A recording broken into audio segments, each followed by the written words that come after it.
कृष्ण हमसे क्या चाहते हैं, कृष्ण हमसे क्या एक्सपेक्ट करते हैं। हम कहते हैं कि कृष्ण की इच्छा को पूरा करो, कृष्ण जो चाहते हैं उसको समझो, उसको जानो। तो कई बार माइंड में प्रश्न आता है कि एग्जैक्टली कृष्ण हमसे चाहते क्या हैं।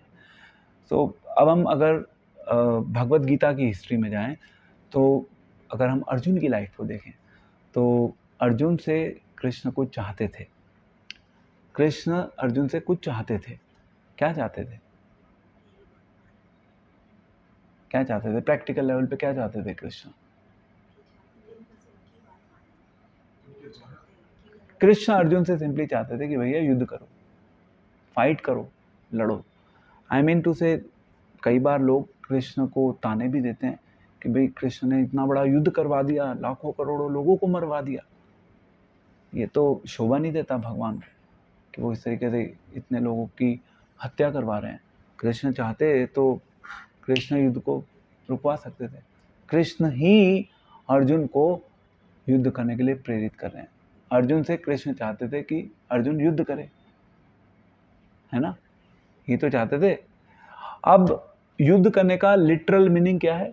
युद्ध करने का लिटरल मीनिंग ये है कि कृष्ण चाहते थे कि अर्जुन जो है अपने कर्तव्य को पूरा करे।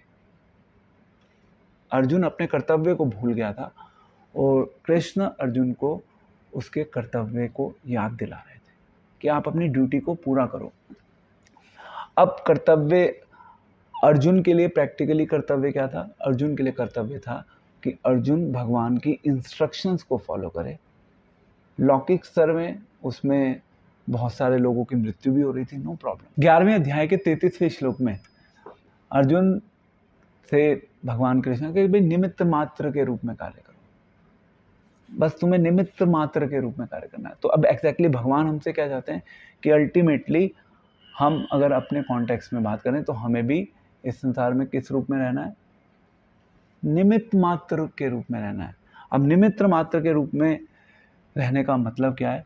निमित्त मात्र के रूप में रहने का मतलब है कि अल्टीमेटली जो पूरा संसार है वो भगवान का एक प्लान है।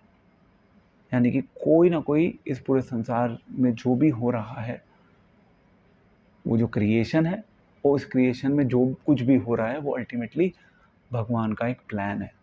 भगवान के प्लान को समझना, भगवान हमसे एक ये अपेक्षा करते हैं कि हम भगवान के प्लान को समझें। किस रूप में?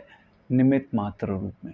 निमित्त मात्र रूप में अगर हम समझेंगे तो हमें पता चलेगा कि अल्टीमेटली इस संसार में कोई भी चीज़ एक्सीडेंटली नहीं हो रही, अपने आप नहीं हो रही, ऑटोमेटिकली नहीं हो रही। हर चीज़ के पीछे कोई ना कोई कारण है। तो ये एक कॉन्सेप्ट आ जाता है जब हम भगवान के प्लान को अपनी लाइफ में इंट्रोड्यूस करते हैं। हम एक्सीडेंटल लाइफ नहीं जीते, हम में से कोई भी एक्सीडेंटल लाइफ लीड करने के लिए नहीं आया। अब भगवान का वो प्लान अगर हम समझेंगे तो हम थोड़ा स्पेसिफिक होकर चलेंगे लाइफ में, हमारा फोकस इम्प्रूव होगा, हमें पता चलेगा कि एग्जैक्टली हमें करना क्या है। क्योंकि भगवान ने हमसे जो हमारी एक्सपेक्टेशंस हैं उनको डिफाइन कर दिया। हम उन एक्सपेक्टेशंस को जानने की कोशिश करेंगे। अगर हम उसके अकॉर्डिंग नहीं चलेंगे तो हम क्या करेंगे? फिर हम लाइफ को एक दूसरे मॉडल पे जिएंगे। उसमें क्या होगा? हम सोचेंगे परहैप्स, एजम्पशन बेस्ड, शायद मेरे अनुसार, मेरी लाइफ मेरे अनुसार ऐसे चलनी चाहिए, मैं अपनी लाइफ को ऐसे समझता हूँ, मैं ये एज्यूम करता हूँ, परहैप्स जीवन ऐसे बना हुआ है। वो उन्हीं एजम्पशंस में उसकी लाइफ चलती रहेगी। बट भगवान ने हम सभी को एक स्पेशल मैसेज दिया कि समझो कि एग्जैक्टली प्लान क्या है मेरा। भगवान ने हमें चांस दिया है कि हम समझें भगवान के प्लान को, फिर भगवान के पास वापस जाने के बारे में सोचें। And it's a big thing. भगवान ने पूरी क्रिएशन, पूरी सृष्टि की संरचना इसलिए की कि हम भगवान के प्लान को समझकर भगवान के पास वापस जाने के बारे में सोचें।